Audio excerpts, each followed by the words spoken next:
Hi hello friends எல்லாருக்கும் வணக்கம் and welcome back to our channel House World Dream. இன்றைக்கி நம்ம பார்க்க போகிற வீட்டோட பிளான் பார்த்திங்கன்னா 20 அடிக்கு 40 அடி. ஸோ டோட்டலாக பார்த்திங்கன்னா 20 அடிக்கு 40 அடி 800 ஸ்கொயர் ஃபீட்டில் உள்ள ஒரு வீட்டோட பிளான் தான் பார்க்க போகிறோம். ஸோ இந்த 800 ஸ்கொயர் ஃபீட் பார்த்திங்கன்னா ஃபுல்லாகவே 20 அடிக்கு 40 அடிக்கு கம்ப்ளீட்டாக கட்டுற மாதிரி ஒரு செட் பேக்ஸ் கூட இல்லாமல் அதுலேயே எப்படியெல்லாம் பிளான் பண்ணலாம் அப்படின்றத பற்றி தான் இன்றைக்கி நம்ம பார்க்க போகிறோம். ஸோ வாங்க வீடியோக்குள்ளே போகலாம். ஸோ தட் விண்டோ ஓப்பனிங்ஸ்லாம் எப்படியெல்லாம் கொடுக்கலாம் அப்படின்றத பார்த்துடலாம். ஸோ என்ட்ரு ஆகணுன்னா இங்கே பார்த்திங்கன்னா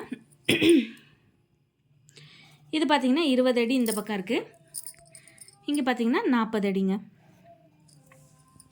ஸோ இங்கே பார்த்திங்கன்னா மெயின் கேட்டுக்கான ஆப்ஷன் இருக்குது. ஸோ மெயின் கேட் இங்கே தான். ஸோ வீட்டோட மெயின் கேட் என்ட்ரன்ஸ் இந்த இடத்துல தான் வரும். ஸோ அது போக இங்கேருந்து பார்த்திங்கன்னா கிளாக் வைஸில் இப்படி கிளைம் பண்ணுற மாதிரியான ஒரு ஆப்ஷன். ஸோ கிளாக் வைஸில் கிளைம் பண்ணுற மாதிரியான ஆப்ஷன். இந்த பார்க்கிங் ஏரியா பார்த்திங்கன்னா இந்த பார்க்கிங்கோட ஏரியா இந்த படிக்கட்டுக்கு கீழேயுமே நம்ம யூஸ் பண்ணிக்கலாம். ஸோ அதுக்கு தகுந்த மாதிரியான ஒரு பிளான் தான் இது. ஸோ இந்த பார்க்கிங் ஏரியா பார்த்திங்கன்னா 7 அடிக்கு 12 அடின்ற சைஸோடு இருக்குது. ஸோ இந்த பார்க்கிங்க்கு கீழே இந்த படிக்கட்டெல்லாம் போகுது இல்லையா, இதுக்கு கீழே பார்த்திங்கன்னா ஒரு ஸ்டோரேஜ் ஸ்பேஸாக நம்ம கன்வீனியண்ட்டாக யூஸ் பண்ணிக்கலாம். ஸோ அந்த அளவுக்கான ஒரு ஸ்பேஸ் தான் இது. அடுத்தது பார்த்திங்கன்னா மெயின் டோர் என்ட்ரன்ஸ் இங்கே தாங்க, மெயின் டோர் இங்கே தான். அடுத்தது பார்த்திங்கன்னா இது living hall. Living hall. So living ஹாலுக்கு பிளான் பண்ணும்போது இந்த லிவிங் ஹாலோட சைஸ் பார்த்திங்கன்னா 15 அடி 5 இன்ச்சு அப்படின்னு 15 அடிக்கு 12 அடிங்க. ஸோ இப்படி பார்த்திங்கன்னா 15 அடி, இப்படி பார்த்திங்கன்னா 12 அடின்ற சைஸோடு வரும். ஸோ லிவிங் ஹாலோட ஸ்பேஸ் இது தான். ஸோ லிவிங் ஹால்லேருந்து லெஃப்ட் எடுத்தோம்னா இங்கே ஒரு ஸ்லைடிங் டோர் மாதிரி பிளான் பண்ணிக்கலாம். ஸோ ஸ்லைடிங் டோர் மாதிரி பிளான் பண்ணிவிட்டு இங்கே ஒரு லான் ஸ்பேஸோ இல்லைனா ஒரு யூட்டிலிட்டி ஸ்பேஸோ எப்படி வேணுமோ நம்ம அதுக்கு தகுந்த மாதிரி பிளான் பண்ணிக்கலாம். ஸோ இப்போது இந்த ஸ்லைடிங் டோர் இருக்கிறனால நம்மளுக்கு இந்த இடத்துல விண்டோஸ் இல்லைனாலும் பரவாயில்ல, இந்த இடத்துல லான் ஸ்பேஸாக ஒரு சின்ன கார்டன் ஸ்பேஸ் மாதிரி பிளான் பண்ணிவிட்டு ஒரு சின்ன புத்தா சிலையெல்லாம் பிளான் பண்ணிவிட்டு ஒரு குட்டி ஃபவுண்டெயின்லாம் பிளான் பண்ணிங்கன்னா பார்க்குறதுக்கு ரொம்பவே நல்லாயிருக்கும். அந்த மாதிரியான டிசைன் ஃபார்மேட்டை நீங்கள் பிளான் பண்ணலாம்.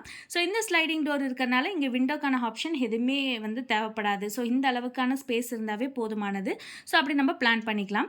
ஸோ இந்த இடத்துல டிவி கேபினெட் பிளான் பண்ணும்போது இந்த இடத்துல நீங்கள் டிவிக்கான ஆப்ஷன் கொடுத்துக்கலாம். சின்னதான டிவிக்கான ஆப்ஷன் கொடுத்தாவே போதும். ஒரு 5 அடி இருந்தாவே நல்லாவே கன்வீனியண்ட்டாக இருக்கும். அது போக இங்கேயும் சோஃபாக்கான ஆப்ஷன் நம்ம கொடுத்துக்கலாம்.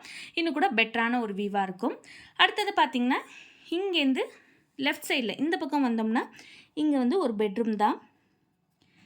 இந்த பெட்ரூமோட சைஸ் பார்த்திங்கன்னா 9 அடிக்கு 10 அடி 8 இன்ச்சுன்ற சைஸோடு இருக்குது. நல்லாவே கன்வீனியண்ட்டான ஒரு சைஸ் தான். இந்த பெட்ரூம்க்கு பார்த்திங்கன்னா அவுட் சைடில் இந்த பக்கம் ஒரு விண்டோக்கான ஆப்ஷன் கொடுக்கலாம். லைக் 1.5 அடிக்கோ இல்லைனா 2 அடிக்கு 4 அடின்ற சைஸில் விண்டோ கொடுக்கலாம். இங்கே பார்த்திங்கன்னா ஒரு 1.5க்கு 4ன்ற சைஸில் கூட விண்டோ சைஸை கொடுக்கலாம். ஸோ இப்போது ஃபுல்லாக அட்டாச்சாக இருக்கிறதுனால நம்ம இந்த மாதிரி தான் பிளான் பண்ணுற மாதிரி இருக்குது. இந்த பெட்ரூமோட சைஸு 9 அடிக்கு 10 அடி 8 இன்ச்சுன்ற சைஸோடு இருக்குது. அடுத்தது பார்த்திங்கன்னா இது பாத்ரூம். பாத்ரூம் பார்த்திங்கன்னா லென்த்தில் 6 அடி இருக்குது. ஸோ 6 அடிக்கு 4 அடின்ற சைஸோடு இருக்குது. இங்கே வென்டிலேட்டர் 2 அடிக்கு 2 அடின்ற வென்டிலேட்டர் சைஸை கொடுத்துடலாம். ஸோ இதுதான் இந்த பெட்ரூமோட சைஸு. ஸோ அடுத்ததாக பார்த்திங்கன்னா ஸ்ட்ரைட்டாக வந்தோம்னா லிவிங் ஹால். லிவிங் ஹால்லேருந்து ஸ்ட்ரைட்டாக பேக் சைடு வந்தோம்னா கிச்சன். ஸோ இங்கே நம்ம கிச்சனுக்கான வியூ இருக்குது. இந்த கிச்சனோட சைஸ் பார்த்திங்கன்னா 9 அடிக்கு 6 அடி 6 இன்ச்சுன்ற சைஸோடு இருக்குது. ஸோ இப்படி நம்ம கவுண்டர் டாப்பை பிளான் பண்ணிக்கலாம். ஸோ கொடுத்துட்டு இங்கே நம்மளுக்கு வேணால் சிங்க்குக்கான ஆப்ஷன் கொடுத்துட்டு இந்த இடத்துல கேஸ் ஸ்டவ்க்கான வியூவை கொடுத்துடலாம். ஸோ நல்லாவே கன்வீனியண்ட்டாக இருக்கும். 9 அடிக்கு 6 அடி 6 இன்ச்சுன்ற சைஸோடு இருக்குது. இங்கே பேக் டோருக்கான வியூ இருக்குது. இங்கே பார்த்திங்கன்னா இன்னொரு காமன் பாத்ரூம் தான். ஸோ பேக்கில் ஒரு காமன் டாய்லெட்டுக்கான ஆப்ஷன். இந்த டாய்லெட்டோட சைஸ் பார்த்திங்கன்னா 5 அடி 8 இன்ச்சுக்கு 4 அடின்ற சைஸோடு இருக்குது. இங்கே ஒரு 3 அடி அளவுக்கான ஒரு ஓப்பன் டு ஸ்கை மாதிரியான ஆப்ஷன் கொடுத்தா இந்த பக்கம் உள்ள பெட்ரூமுக்கும் விண்டோக்கான வியூவை இந்த பக்கம் பிளான் பண்ணிக்கலாம். இந்த பெட்ரூமோட சைஸ் பார்த்திங்கன்னா 9.5க்கு 11 அடின்ற சைஸில் இருக்குது. ஸோ இதுதான் பெட்ரூமோட சைஸ். இந்த இடத்துல நம்ம வார்ட்ரோபுக்கு பிளான் பண்ணிக்கலாம். ஸோ வார்ட்ரோபோட ஸ்பேஸ் இங்கே கொடுத்துட்டோம்னா கரெக்டாகவே கன்வீனியண்ட்டாக இருக்கும். ஸோ இந்த பெட்ரூமோட டோர் இங்கே தான் இருக்கும். இதோட விண்டோ இங்கே கொடுக்குற மாதிரி இருக்குது. லிவிங் ஹாலில் இந்த மாதிரியான ஸ்பேஸை கொடுத்துக்கலாம். ஸோ இதுதாங்க கம்ப்ளீட்டாக ஒரு வீட்டோட பிளான். இந்த வீட்டோட பிளான் பிடிச்சிருந்துச்சுன்னா மறக்காமல் லைக் பண்ணிவிட்டு சப்ஸ்கிரைப் பண்ணிக்கோங்க. உங்கள் ஃப்ரெண்ட்ஸ் அண்ட் ஃபேமிலிஸ்க்கு தேவைப்பட்டால் ஷேர் பண்ணுங்கள். நன்றி, வணக்கம்.